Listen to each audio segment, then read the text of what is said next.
Hello there again my friends, this is the boy and his dog and welcome to Retro Edition, where I continue my mission to play and review every game released on the Evercade, old and new. In today's video we take a deeper butchers at the third game on the Jaleco Arcade collection, Cybattler. So, without further ado, let's get started.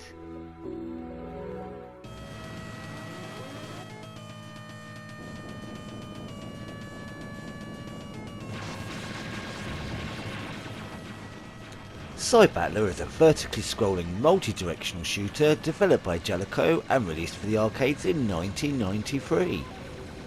Take control of your powerful Blanche, one of the characters from the Golden Girls, oh sorry no it's a mech, my apologies, and use your weaponry to blast through the enemy forces. Now there are a lot of interesting elements to this game which makes it stand out somewhat from its ilk. You have two forms of attack. Your main weapon for shooting from afar and a sword for close quarters attacks. Yep, you can get right up in their face and twat them. The good thing is, touching an enemy itself, on the most part, doesn't damage you.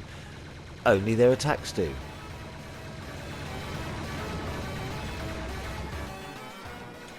Your main weapon has a power bar. At full strength it does a more powerful attack. As you use it, the power bar depletes and needs seconds to refill, so you can hold out for more powerful attacks or go in hammering the button for quicker but weaker ones.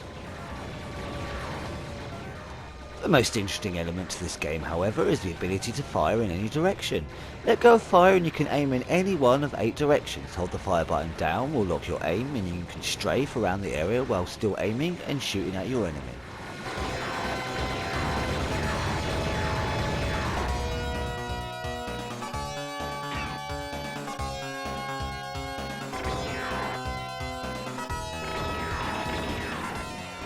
On top of all that, each of the 6 stages will hand you a different loadout of weapons with different strengths and weaknesses, shaking up the variety further.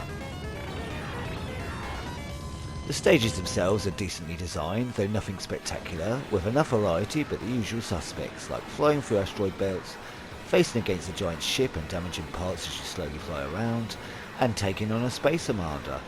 I did really love the Space Armada level, it looked awesome. And each of the 6 bosses are unique enough from each other and a decent challenge, so you're always interested to see what they'll throw at you next.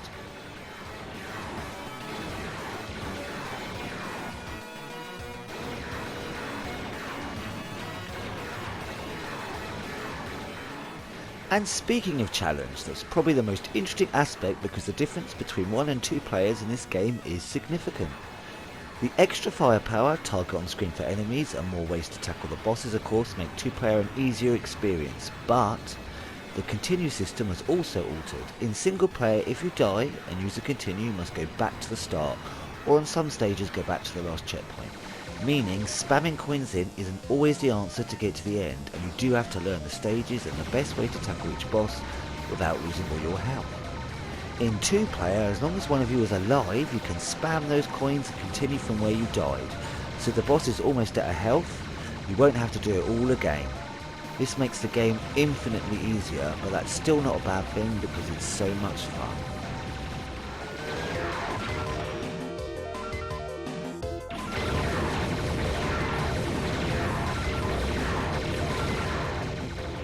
So, in the end you have 2 experiences really, a fun, not too tricky 2-player shoot 'em up or a rock hard single player challenge.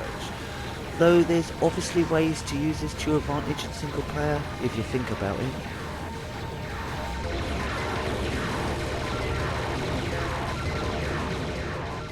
I really did enjoy my time with this game. It's hard as nails solo and enjoyable laugh in 2-player, but an absolute blast either way. Another great title to add to your growing Evercade library. Don't miss it.